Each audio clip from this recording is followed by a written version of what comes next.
감사합니다. 오늘 유성숙 집사님이 갑자기 막 배탈이 너무 심하게 나셨나 봐요. 이틀 동안 지금 전혀 물도 먹으면 토할 정도가 되셔가지고 지금 그런 거는 담임 목사 안 닮아도 돼요. 그냥 저만 그렇게 되면 되는데 왜 이렇게들 아프신지 제발 아프시지 말길 바랍니다. 우리 오늘 함께 나눌 말씀은 히브리서 13장 17절서부터 19절까지의 말씀입니다.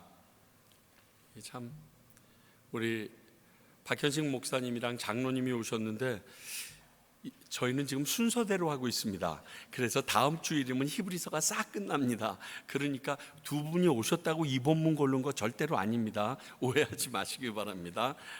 히브리서 13장 17절서부터 19절의 말씀입니다. 저와 여러분이 한 절씩 교독하시고 마지막 9절 함께 읽습니다. 제가 먼저 17절 읽겠습니다. 너희를 인도하는 자들에게 순종하고 복종하라. 그들은 너희 영혼을 위하여 경성하기를 자신들이 청산할 자인 것 같이 하느니라. 그들로 하여금 즐거움으로 이것을 하게 하고 근심으로 하게 하지 말라. 그렇지 않으면 너희에게 유익이 없느니라. 우리를 위하여 기도하라. 우리가 모든 일에 선하게 행하려 함으로 너희에게 선한 양심이 있는 줄 확신을 함께 있습니다. 내가 더 속히 너희에게 돌아가기 위하여 너희가 기도하기를 더욱 원하노라. 아멘. 자, 이제 다음 주일 마지막 축복의 끝 인사를 하기 전에 마지막 당부하는 권면의 내용이 오늘 내용이 되게 됩니다. 그리고 나서는 제가 전도서를 하려고 했는데 그렇게 하면 저희 교회가 신약 공부를 하는 시간이 없더라고요. 그래서 아내랑 같이 이거 해보자 그러고서 기도하다가 결정한 게 해필이면 요한복음입니다. 제가 사복음서 중에 요한복음은 피하고 싶어서 오죽하면 요한 1, 2, 3서는 해도 요한복음은 안 했거든요. 요한복음이 읽기도 쉽지 않지만 설교하기는 더 힘들어요. 너무 신학적인 내용이 로고스서부터 시작해가지고 에고, 에임이 기타 등등 있어서 내가 땡땡이를 치려고 그랬더니 여보 신학을 하나 해야지 그래가지고 이게 마치고 나서는 그 다음엔 저희들이 요한복음을 쭉 따라가 보려고 합니다. 아마 미니멈 2년은 해야 되지 않을까 하는 생각이 있는데 하여간 그 전에 이제 오늘 외에 하루만 더 하게 되면 다음 주일까지만 하게 되면 그동안 했던 히브리서가 마치게 됩니다. 오늘 이 권면을 마지막에 하는 것이 리더들에 관한 사항이기에 직접 말하기 좀 부담스러운 면도 있어서 이랬는가 하는 생각도 있지만 어떤 면에서 볼 때 많은 얘기를 했지만 제일 마지막의 내용만 받는 사람들은 기억한다는 것을 생각해 볼 때 가장 기억해야 될 부분이라고 생각해서 제일 마지막에 했다고도 볼 수 있겠습니다. 앞에서 말한 내용들은 대부분 신학과 신앙의 원론적인 부분을 중심으로 나눴다면 오늘 특히 이 부분의 내용은 조금 직접적인 적용이 있는 내용이 되게 됩니다. 자, 여기에서 너희를 인도하는 자에게란 이 말은 다른 말로 하면 교회의 지도자, 목회자들을 의미하는데 이 사람들에 대해서 앞에 13장 7절에서도 언급한 적이 있는데 이렇게 언급했어요. 하나님의 말씀을 너희에게 일러주고 너희를 인도하던 자들을 생각하여 그들의 행실과 결말을 주의하여 보고 그들의 믿음을 본받으라. 그들의 삶이 아름답게 끝나지 않았다면 그 인도하는 자들의 모든 것들이 허사였고 거짓말이었다. 이런 얘기를 하면서 우리가 나눴던 것 기억하실 것입니다. 과거에 인도하던 자가 아닌 지금 현재 그 히브리 유대인이면서 크리스찬인 이들을 지도하는 자들에 대하여 어떠한 자세를 가져야 되는지를 오늘 말하고 있습니다. 과연 이들에게 어찌하라고 하는지 또 그들이 어떤 마음을 가지고 있기 때문에 그렇게 해야 하는지 양면성이 있는데 오늘 그것들을 살펴보려고 합니다. 인도자들에게 어찌하면 좋을지에 대해서 세 가지로 권면하고 있는데 그때마다 그 인도자들의 마음가짐도 같이 밝히고 있다는 게 아주 특별한 특징입니다. 결국 인도자라면 이런 자세를 가져야 된다라는 의미로 해석할 수도 있습니다. 인도자가 이런 마음을 가지고 있지 않으면 그것은 바른 인도자가, 바른 목회자가 아니다라는 의미도 됩니다. 그렇기 때문에 그를 따르는 이들은 이런 마음을 가지고 너희들을 인도하는 자들에게 이러하게 행해야 하고 대접해야 된다라는 내용이 쓰여 있습니다. 그 첫 번째가 17절 위에를 보게 되면 그들에게 순종하고 복종하라라고 되어 있습니다. 죄송합니다만 저희 교회에는 전혀 해당이 안 됩니다. 너무 심하게 복종하고 계시기 때문에 저는 더 이상 바랄 것도 없는데요. 가장 먼저 당부하는 내용이 이거라는 거예요. 이것은 당시 세상 권세를 가진 정치 지도자들을 의미하는 게 아닙니다.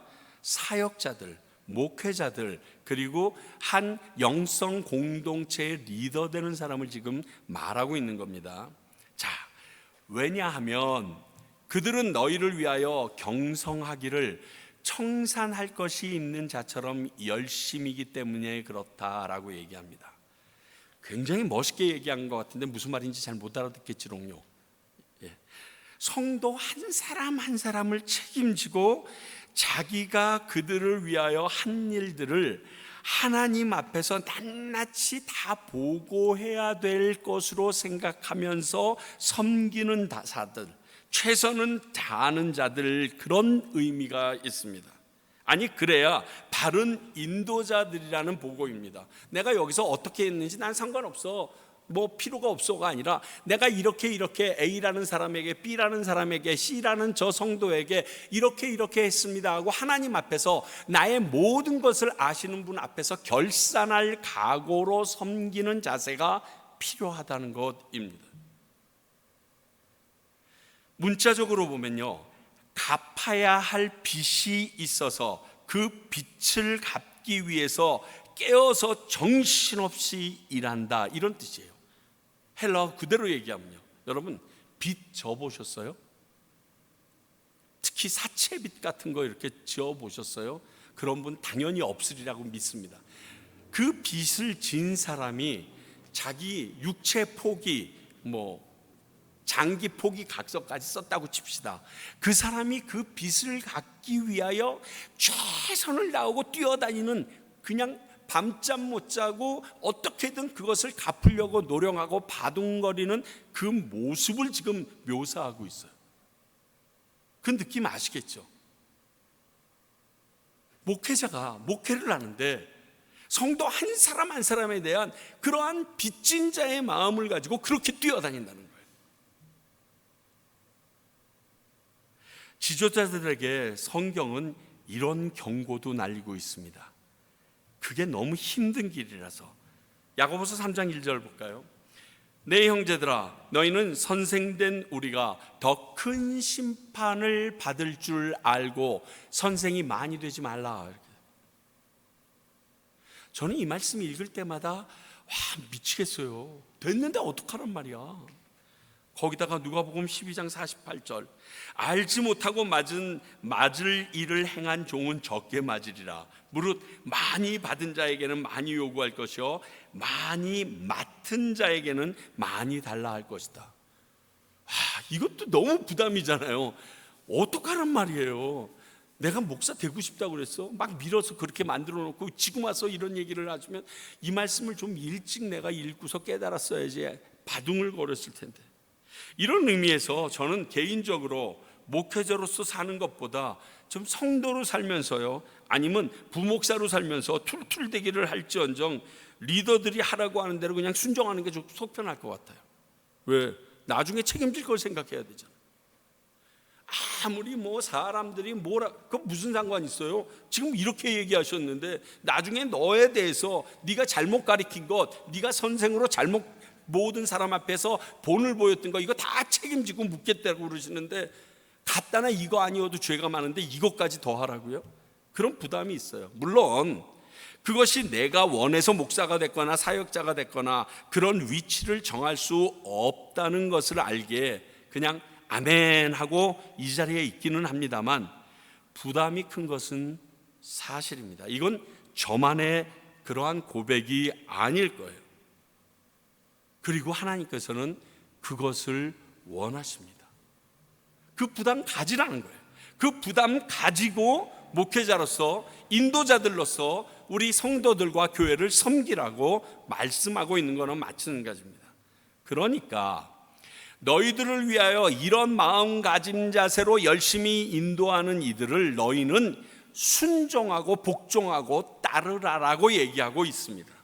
이것은 따르는 자들, 즉 성도들에게 요구하고 있는 것입니다. 이들이 직접 하나님 앞에서 그 결과를 드려야 남을 믿는 이들이기 때문에 이를 믿고 그들의 가르침을 인도하고 순종하라는 거예요. 그러니까 저 사람이 무슨 말 했든지 간에 내 그것에 대해서 이해하라고 얘기하지 않으셨어요. 여기에서도 똑같아요. 그 사람이 한 말, 그 사람이 우리에게 요청한 것에 대하여 그 인도하는 자가, 목회자가 말하는 것에 대해서 너희들이 이해해서 풀려고 하지 마. 말을 그대로 복종하고 순종해, 이렇게 얘기했다는 거예요. 이게 참 특징이에요. 그런데 세상에서는 그렇지 않아요. 그게 이해가 안 된다 그러고 내가 왜 따라야 되는지 모르겠다라고 그러고 얘기를 하는데, 그 사람이 어떤 사람일지인데 지금 빚진 자처럼 내가 주님 앞에 이것을 모두 다 고해서 하나님 앞에 독박 쓸 각오로 이 목회를 하고 있는 사람은 믿어라는 거예요. 그리고서 순종해 주라는 거예요. 굉장히 강한 어조입니다. 사역을 해보니까요, 그 자리에 있어 보지 않고는 모르는 일이 너무 많아요. 우리 장로님 되어보고 나니까 뒤지게 부담되죠. 장로님이랑 집사님이 되고 나서 뭐 교인이 배가 늘었다든가 무슨 어디에서 황금관 쓰고 다니는 것도 아닌데 너무 이게 못지않은 게 있어요. 전 부목사 20년 하다가 담임 목사 딱 되고 나니까요, 안 될 거 됐구나가 첫 번째 들었던 생각이에요. 이거 가지, 전부 다 담임 되려고 그 난리를 하길래 담임 되면 뭐 뼈죽기 난 줄 알았어요. 아니에요. 되고 나니까 아차 싶는 게 있더라고요. 아무리 부모가, 형제가, 가족이 그 자리에 있어 봤다고 해도 그건 피상적이에요. 내가 그 자리에 있는 거랑 전혀 달라요. 그 당사자의 상황과 마음을 온전히 알 수는 감히 이 단어 사용합니다. 절대로 없습니다. 절대로 없습니다. 절대로 없습니다. 그리고 제 개인적으로는 제가 지금 담임 목회를 계속하고 있기 때문에 이 부담감을 우리 사위, 목회하는 사위나 우리 아들이 나중에라도 알지 않기를 더 바라는 부분이 있습니다. 나눌 수가 없어요.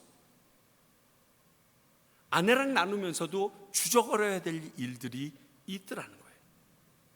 그래서 오늘 히브리서 기자는 편지를 읽는, 그리고 지금 막 히브리인들을 그리스도인들 중에서 흔들려가지고 다시 유대교로 돌아가려고 하는, 배교하려고 있는 그 크리스찬들에게 지금 하는 말입니다.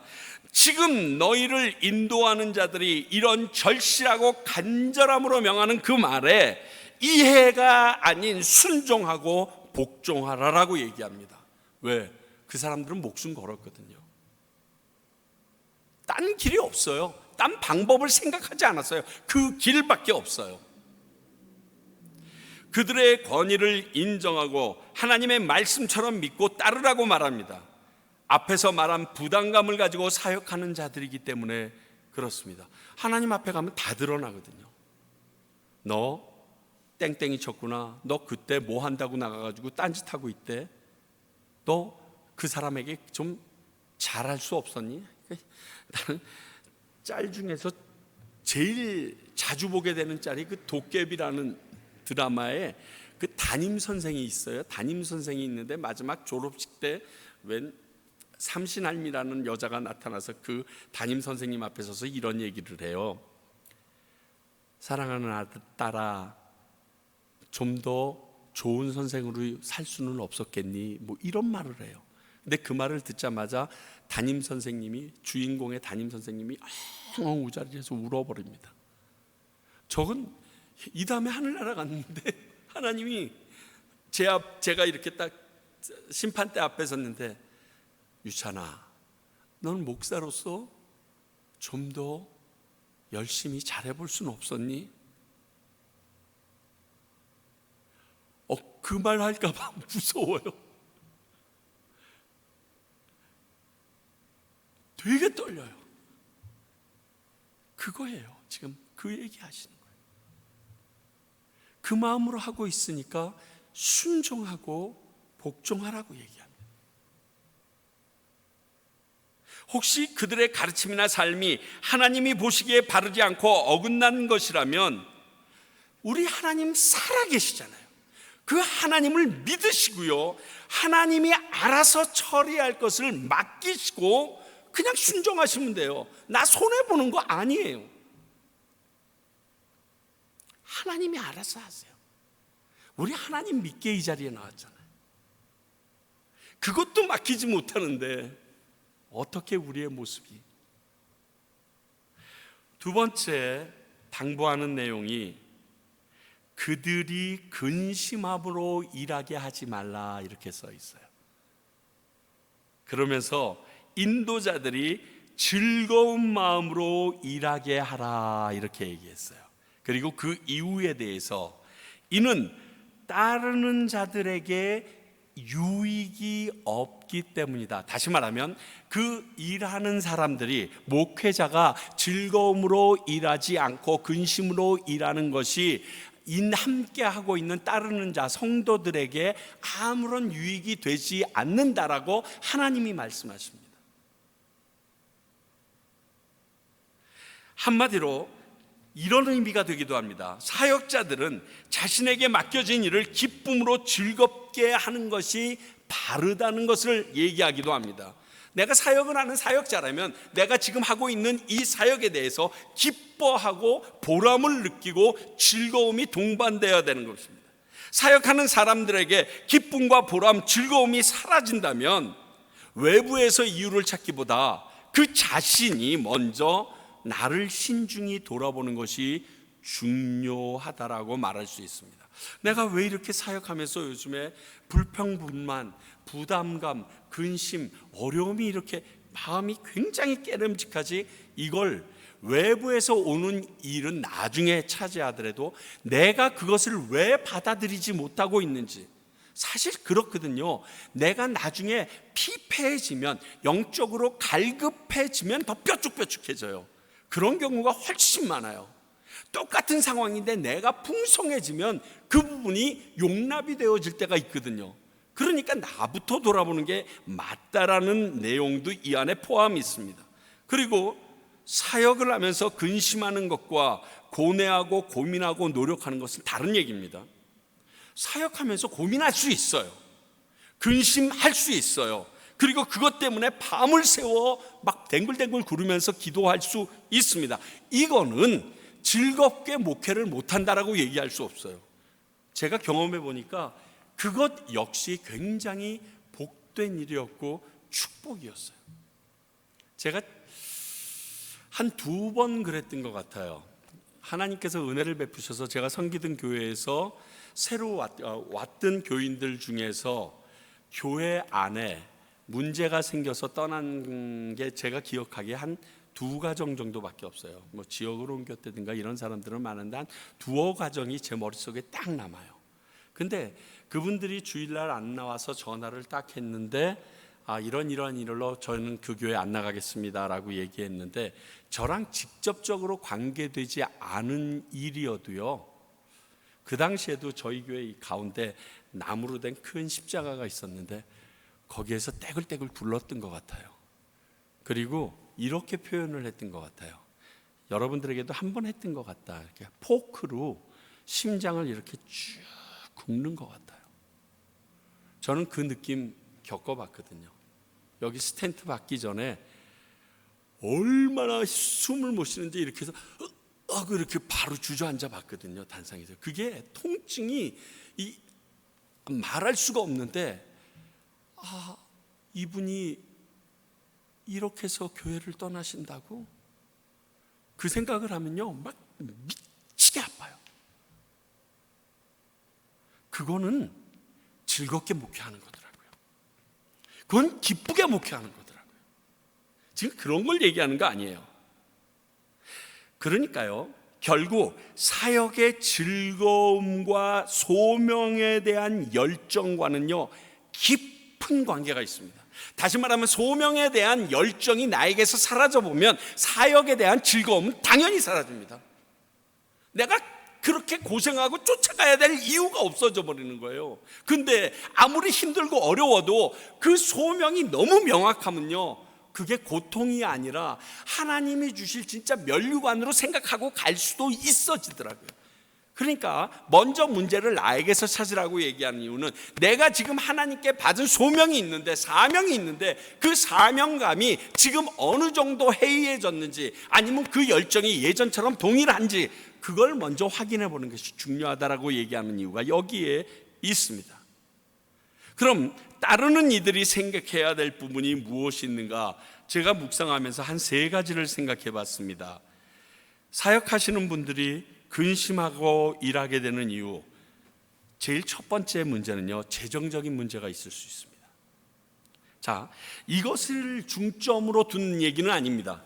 그렇기 때문에 이걸 가지고 그 부분, 그리고 목회자를 잘 위하라라고 얘기하는 것은 편중된 이야기입니다. 히브리서 기자가 지금까지 썼던 얘기는 그저 평범해 보여도 검의 양날처럼 양쪽을 같이 바라보도록 이렇게 되어 있기 때문에 아까 말씀드린 대로 그 사역자의 소명과 그 사람의 애티튜드가 먼저 우선돼야 되는 부분이고요, 그 반대쪽을 볼 때 재정적인 부분에 대하여 그 근심을 할 수밖에 없게 만든다면 그것은 잘못됐다는 것입니다.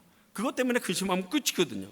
물론 앞에서 말한 그런 부담감, 즉 사명감을 가진 인도자들이라면 내게 재정적인 문제가 딱 닥쳤어도 하나님께 맡기고 나아갈 게 거의 확실합니다. 그래서 이 문제로 근심 안 할 거예요. 그러나 사역자들을 섬기라고 사람들을 보내주셨고 재정도 있는데 그분들이 재정의 어려움으로 근심하고 있다고 그러면 이것은 잘못된 모습이라는 거예요. 그것을 미리 알아서 섬기는 게 바르다는 거예요. 저는 개인적으로 이 부분 때문에 힘들어하고 또 이 재정적인 문제를 가지고 조정하려는 사람들이 있는 교회 공동체에서 힘들어하시는 목사님들을 여럿 봐왔기 때문에 제가 말씀드리는 겁니다. 제가 주례 때, 김동호 목사님이 주례하실 때 들어서 알게 된 건데요, 신부님들은 결혼을 할 수 없는 신부들입니다. 근데 유대교 랍비들은 반드시 결혼해야 될 랍비가 될 수가 있습니다. 근데 우리 개신교 목회자는 비교적 결혼 유무에 대하여 그렇게 크게 상관하지 않고 자유함을 주게 됩니다. 그러나 현실적으로 보게 되면요, 제가 공부한 교단의 경우에는 미혼자에게는 목사 안수를 주지 않았습니다. 요즘에는 어떤지 모르겠지만 이상하게 싱글인 여자 전도사님들은 허락하고 사역을 준 적이 많은데 남성의 경우에는 사역자로 싱글일 경우 부르지도 않았어요. 그래서 제가 처음에 주님의 교회 이재철 목사님에게 면담을 할 때, 그러면 우리 최유찬 전도사님께서는 결혼을 안 하셨습니까? 네, 안 했습니다. 그러면 사귀는 여자분은 계십니까? 그래서 그때 마침 저희가 약혼을 했어서 제가 약혼한 여자는 있습니다. 그러면 됐습니다. 그렇게 하고 제가 그 주님의 교회에 들어갔어요. 그게 없으면 곤란합니다 이러시더라고요. 그러니까 이 목회자가 되기 위해서는 가장이 되는 게 필수가 되어버리는 거예요. 근데 이 가장이 된 사역자가 가장으로서 가정을 돌볼 수 없을 정도의 재정이 생기게 되면 당연히 근심하죠. 그거 당연합니다. 저희 아내랑 결혼했을 때도 12만 7천 원? 내가 12만 7,500원인가 받았. 네, 13만 7,500원. 저희 아내가 경배와 찬양에서 30만 원 받는데 저는 12만 13만 원 받았었어요. 야, 면이 안 수두만 면이 안 서. 다행히 그때 아버님께서 이렇게 좋은 집을 그 학교 바로 앞에 전세를 내줘서 그걸로도 충분히 살 수가 있었지만 기분이 굉장히 거시기냐더만요. 그런데 나는 괜찮았어. 다른 목사님들, 전도사님들은 야, 부부가 마가레트 500원짜리 하나 사서 반쪽을 나눠 먹는데 눈물 나더라고요. 디모데전서 5장 18절 보겠습니다. 성경에 일렀으되 곡식을 밟아 떠는 소의 입에 망을 씌우지 말라 하였고 또 일꾼이 그 싹을 받는 것은 마땅하다 하였느니라. 신명기 말씀을 사용하여서 사도 바울이 디모데에게 목회서신으로 쓴 이야기입니다. 그러니까 사역자들이 그 일한 만큼의 싹을 받는 것은 하나님이 정한 것이라고 지금 얘기하고 있는 것입니다. 그러니까 이 재정적인 문제 때문에 그들이 열심을 내어서 기쁘게 사역하지 못한다면, 그런 상황이 안 되는 교회와 공동체라면 어쩔 수 없어요. 그런데 되는데도 그렇게 하고 있다라면 이것은 근심을 자초하게 만드는 일이라는 거예요. 저희 교회는 아닙니다. 그래서 저희 교회 이야기가 아니길래 제가 이렇게 자신 있게 얘기합니다. 저희 교회 이야기라면 이 얘기를 못해요. 그러니까 제가 자신 있게 해요. 또 하나는 어떤 일에 근심이 생길 수 있냐면 사역을 진행하는 부분에서 근심을 갖게 할 수도 있어요. 자, 어떤 사역을 진행하고자 할 때 그 일에 대하여 자신의 생각이나 이견을 피력하는 것은 죄도 아니고 잘못도 아닙니다. 그런 이견이 없을 정도로 명확한 사역이라면 몰라도 대부분의 사람들은 다른 생각과 경험치가 있기 때문에 이견을 피력하는 것이 당연합니다. 한국 사람이 독특한 특징이 있다고 누가 얘기하더라고요. 그 심리학자가. 한국 사람들은 내 이야기가 바르다는 것을 증명하기 위하여 상대방을 끌어들여서 굴복시키려는 마음이 있대요. 이해가 안 되는데, 그래서 많은 증거를 들어서 자, 내 의견에 따라와. 안 따라오면 너는 적, 나는 내 아군이 아니야. 뭐 이렇게 가르는 안 좋은 습성이 있다고 그러는데 그게 아니라는, 그 틀린 겁니다. 다를 수 있습니다. 그런데 그런 의견을 말할 때 문제는 교회 공동체 아니에요. 하나님의 공동체이면 기도해 봤어야 돼요. 그렇지 않겠어요? 하나님의 일인데, 내 일이면 몰라요. 하나님의 일을 하는데 하나님께 기도는 해봤어야죠. 거기에 명분도 없어요. 성서적인 명분도 없어요. 설득도 되지 않는 의견으로 우긴다면 하나님의 말씀이나 복음이 아닌 이상 그 문제가 있는 거예요. 그렇지 않아요?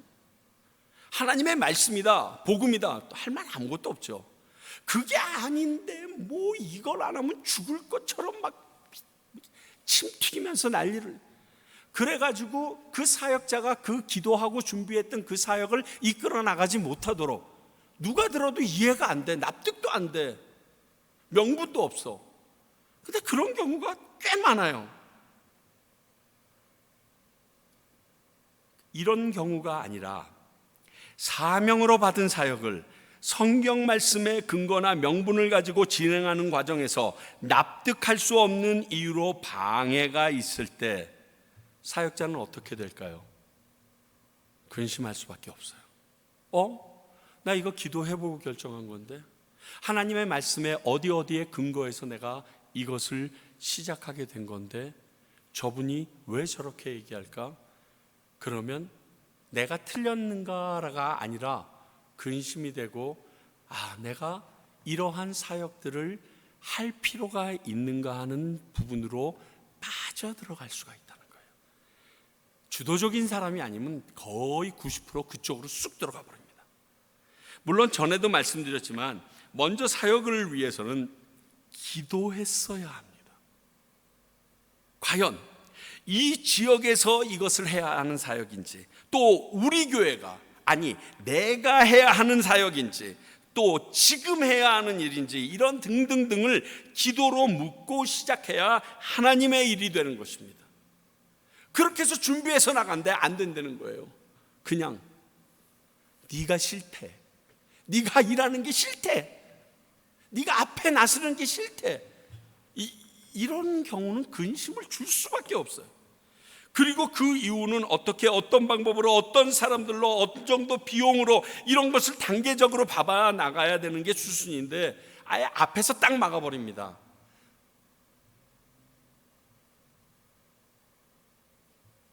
그런데 이런 과정을 걸쳐 준비하고 내오는 사역을 기도조차 해보지 않고 그 자리에서 반대하거나 틀렸다고 하면 준비한 리더는 당연히 힘들어하는 게 당연하고요, 그 사역에 기쁨은 없고 끌려가는 괴로움만 있을 뿐이에요. 제가 지금도 기억하는 게, 열린 예배라는 것을 처음 시작하기 전에 저를 그때 나갔을 때 저 한홍 목사님, 권준 목사님 같이 윌로우 크릭에 가가지고 3박 4일 동안 리더십 서밋과 함께 그 시크릿 서비스 전 세계에서 딱 16명만 불러서 같이 훈련을 받은 적이 있었어요. 영어도 못하는데 할 수 없이 꼈었던 적이 있어요. 그걸 끝나고 왔더니 하영주 목사님이 온누리교회에서 그걸 하길 원한다는 거예요. 그래서 그 이름을 뭐로 정할까? 그래서 열린 예배라는 이름으로 정해놓고 23, 24, 25, 3일 동안 그 집회를 하게 되는데, 그 모든 것을 기획해서 기획안을 제가 올려서 하영조 목사님한테 이렇게 계속 브리핑을 하니까 저한테 그러더라고요.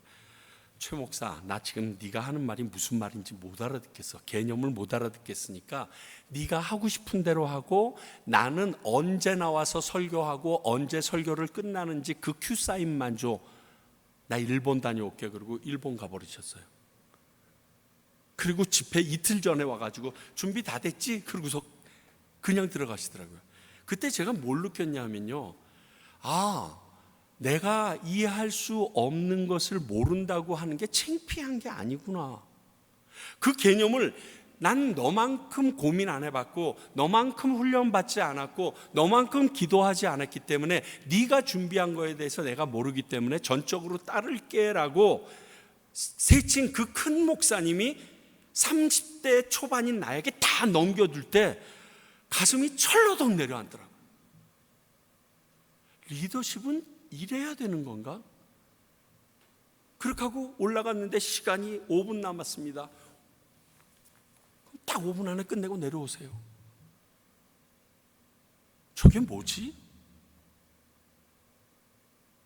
그게 내가 즐거움을 가지고 일할 수 있는 환경을 만들어주는 사역의 모본이에요. 나는 너만큼 몰라. 그래서 네가 말하는 거 이해할 수 없어. 그러나 네가 그것을 기도해 보고 했으니까 너에게 내가 전적으로 맞출게. 저는 그걸 잘 못하더라고요. 내가 주도가 돼야 돼요. 제가 회개하는 부분이 참 많았어요. 이런 경우에도요, 그 사람이 맞았는지 틀렸는지 이걸 중요하게 생각하지 말고요, 하나님을 믿고 하나님께 맡기면 하나님께서 그 인도자에 대해서 알아서 하시거든요. 그런데 그걸 못 맡겨. 또 한 가지 더 생각해 볼게요. 근심으로 일하게 되는 이유 중에서는 관계적인 어려움이 있을 수 있어요. 관계에서 오는 어려움. 이러한 과정들을 겪으면서 쌓인 상처들이 있고요, 또 오해로 비롯된 서먹서먹함이 그 사람을 대할 때마다 근심이 될 것은 당연합니다. 물론 그런 경우가 아니어도 관계가 무너지는 일이 얼마든지 산재해 있습니다. 이렇게 사역자와의 관계가 무너질 경우 둘 중 한쪽은 떠남으로 마무리되는 게 보통의 경우입니다. 이 사역자와의 다툼 가운데서는요, 그 교회 안에서 공존하기가 되게 어렵습니다. 그런데 둘이 다 고집해서 한 공동체 안에 남아있게 되면 최악의 상황에는 그 공동체가 둘로 갈라지게 되어 있어요. 이게 더 아프거든요, 가슴이.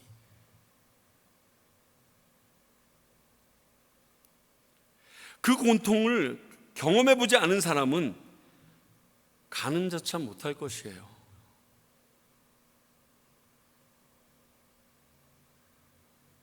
제가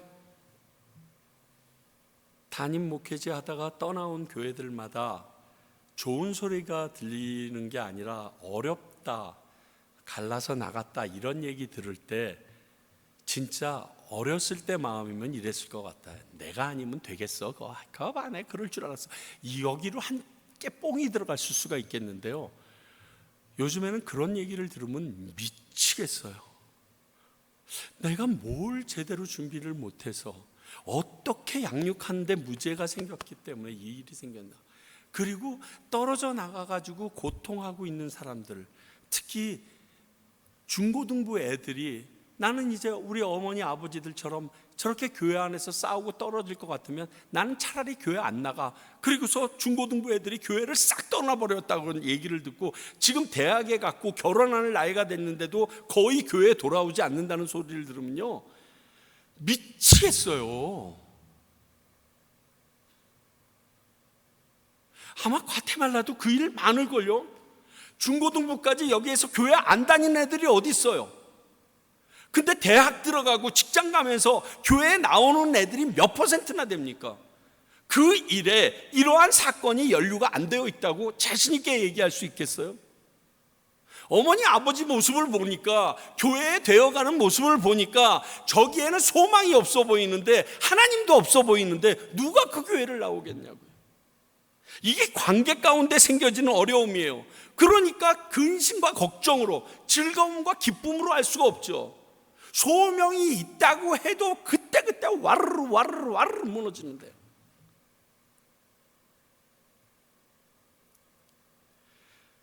그렇다고 모든 것을 오직 지도자에게만 맞추라는 것은 아닙니다. 그건 더 큰 문제입니다. 왜냐하면 그 사람은 하나님이 아니에요. 그러므로 모든 부분에 바른 분별력을 가지고 임해야 합니다. 말씀 중심의 바른 기독교적 사관을 가져야 되고요, 예수님과 같은 방법으로 접근해야 됩니다. 자, 예수님과 같은 방법으로 접근해야 된다는 것은 마지막에 하나님의 뜻을 이루려고 예수님이 무엇을 선택합니까? 십자가를 선택합니다. sacrifice, 자기 희생이에요. 모든 것을 포기합니다. 예수님이 잘못하신 게 있어요? 예수님이 실수한 게 있어요? 예수님이 죄진 게 있어요? 아무것도 없어요. 그런데 자기가 죽습니다. 자기가 희생하십니다. 이 방법이 아니면 관계적인 부분은 해결이 안 됩니다.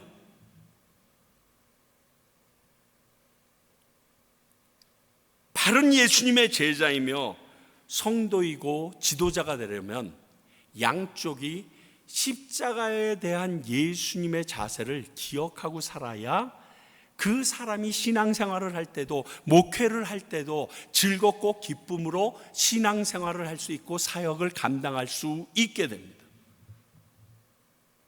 나만 죽으면 모든 문제 끝나더라고요. 나만 입 다물고 있으면 끝나는 거 참 많아요. 근데 예수님께서 아무 죄도 없는데 그 길을 가보셨고, 그로 인하여 우리가 구원을 입었으면 우리도 그 길을 가는 것이 성경 말씀 그대로 마땅하도다. 그리고 마지막 세 번째, 그들을 위해서 기도하라고 되어 있습니다. 이 권면은 인도자 된 이들은 당연히 맡겨진 사역과 성도를 위하여 기도한다라는 것을 전제로 말하는 겁니다. 그러니까 목회자들이, 사역자들이 성도들을 위하여, 그 사역을 위하여, 그 맡겨진 공동체를 위하여 기도하지 않는다는 것은 이건 없을 수 없는 일이에요. 당연히 기도해야 되는 거예요. 이 부분은 필요합니다. 그리고 인도자들에게 요청되는 자세가, 인도하는 자들은 선한 일을 행하려는 양심을 가지고 일하라, 이렇게 써 있잖아요. 사실 저는 이 말에 찔림이 있어요. 분명히 처음 시작할 때는 부름받아 나서니 몸 어디든지 이랬어요. 근데 지금까지 이 마음이 지속되고 있느냐라고 질문한다면 그렇습니다라고 대답은 하겠지만 나도 모르는 순간에 다른 마음들과 생각들이 어느 정도 잠식했던 적이 있음을 고백합니다. 이게 문제예요. 이것 역시 소명감이 느슨해지거나 사라지면 같이 소멸돼 버립니다. 선한 일을 하려는 이 양심, 소명감 없으면 끝까지 못 갑니다. 하나님이 주신 그 비전 끝까지 붙잡고 있지 못하면 이건 못 갑니다. 다 떠나는 것 같은데요, 다 외면하는 것 같은데요, 나만 바보 같은데요, 나만 뒷걸음질 치는 것 같은데 어떻게 그걸 견뎌요? 저는 개인적으로 제가 과테말라에서 사역하고 있음을 큰 은혜로 여기고 감사하는 부분이 이것이에요. 뭐냐? 주변의 선교사님들의 사역지를 방문하고 나면 그분의 사역을 잠시 동참이라도 하고 나면 내 연약하고 사역자로서 부끄러운 모습을 발견할 수 있게 해주세요. 야, 저런 사람들과 하나님 앞에 같이 쓴다 그러면 아이고 나를 어떻게 하지? 저렇게 저 나이에 저 열심에 저런 상황에 저렇게 뛰고 있는 저들, 저 사람들이랑은 제발 하나님 앞에 같이 안 쓸 수 있으면 좋겠다. 여기 김태중 선교사님이랑 같이 섰어. 그래서 뒤에 쓰겠다고 뒤로 쫙 갔더니 뒤에 장희성이가 있어. 에이씨, 그리고 더 들어갔더니 장승원이 서 있어. 이러면 난 미칠 것 같아요. 진짜 거기 사역지 한번 갔다 오게 되면요, 정신 차려야지, 나 왜 이렇게 살지? 이 생각이 저절로 나요. 그래서 과테말라에서 목회를 마지막 랜딩한다는 게 정말 저에게는 하나님의 큰 축복이요 은혜인 걸 전 매일매일 뼈저리게 느낍니다. 정말 전 감사할 일입니다.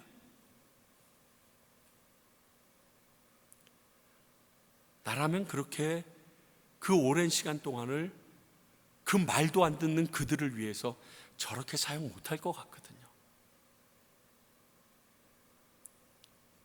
매일 아침과 잠들기 전에 내가 이곳에 왜 왔는지, 하나님의 부르심에 합당한 삶을 살고 있는지 돌아보면서 하나님이 맡기신 선한 일에 대한 양심을 돌아봐야지 됩니다. 안 그러면 우리 또 무너집니다.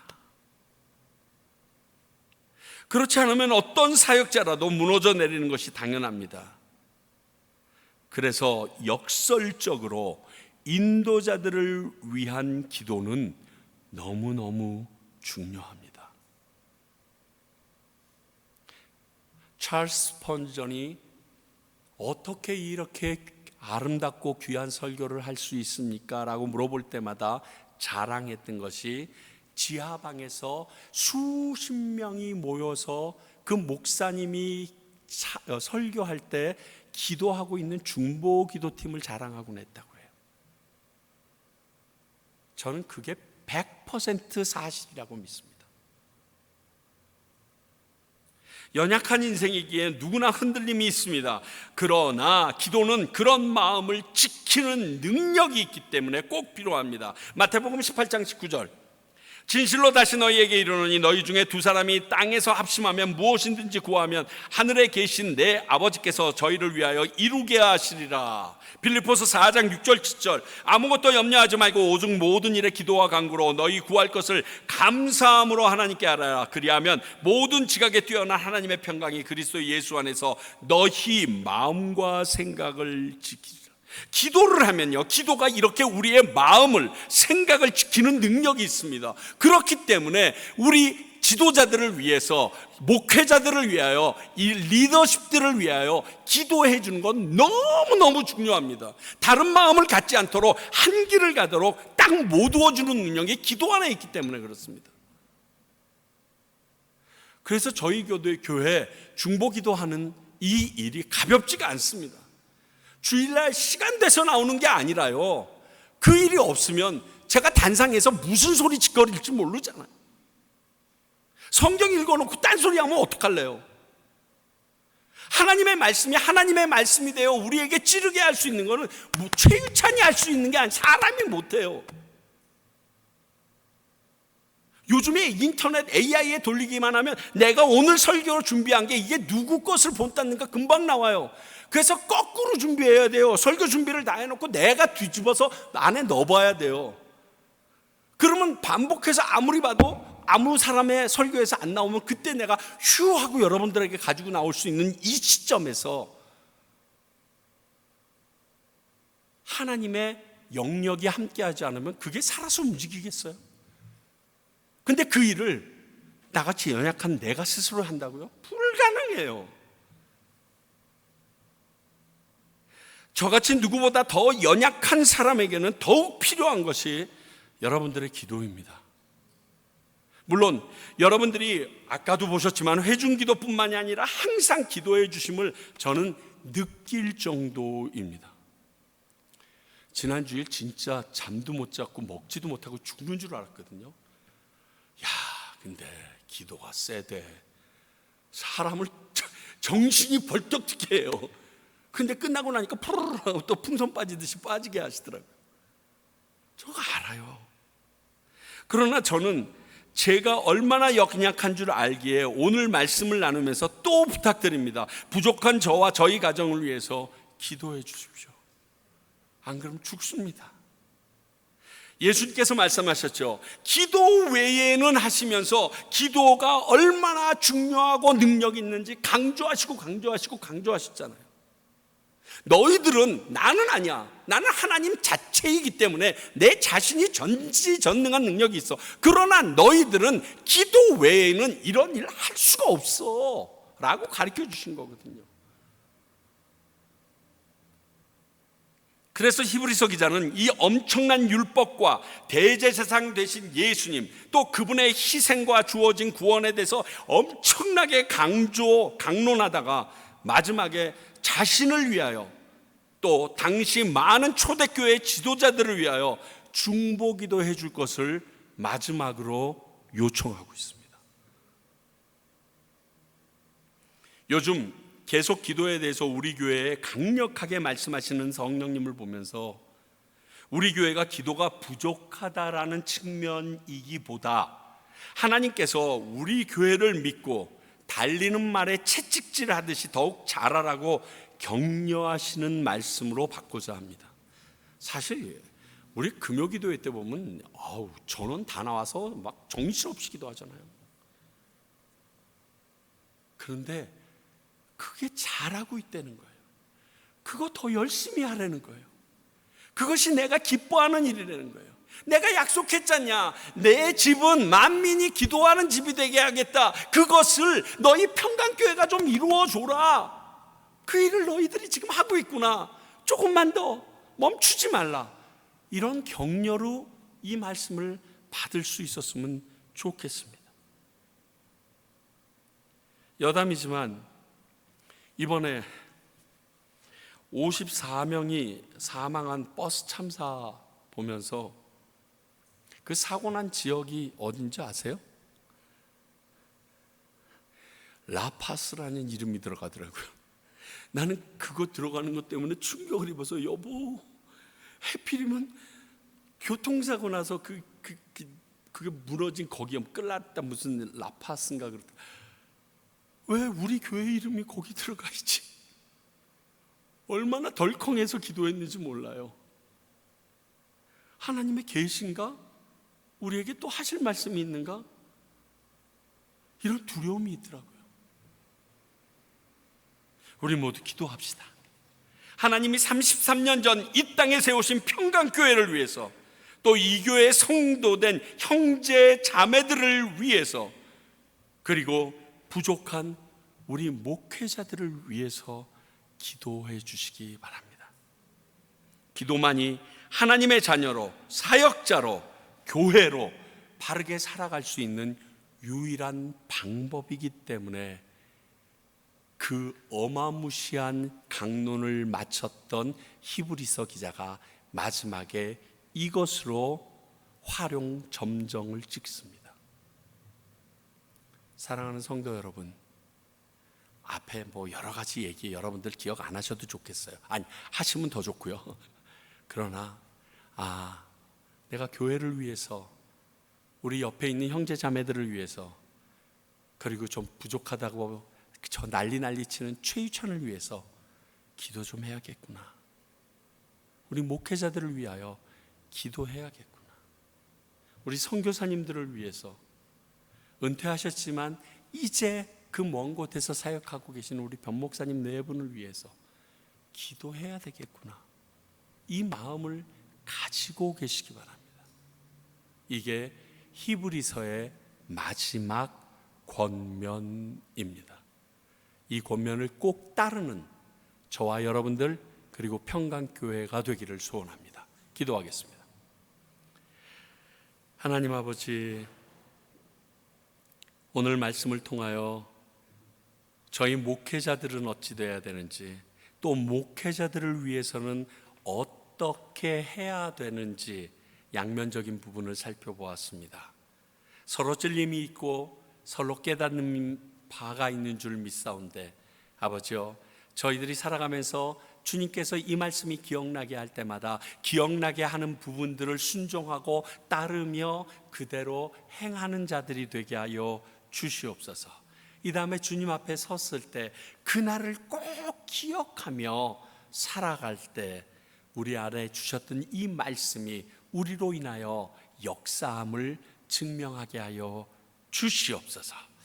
지금은 우리 주 예수 그리스도의 은혜와 하나님 아버지의 크신 사랑과 성령님의 말씀이 기억나게 하시고, 또 그 말씀이 기억난 대로 살아갈 수 있는 능력 주심이 오늘 정말 우리에게 말씀하신, 목회자들에게 말씀하신, 성도들에게 말씀하신 대로 따르겠다라고 고백하는 주님의 귀한 백성들과, 그 일을 위하여 과테말라 땅에 세워주신 평강교회와, 더 나아가 지금 그 마음으로 복음을 전하고 있는 수많은 선교사님들 위해 이제로부터 영원히 함께 하시기를 간절히 축원하옵나이다.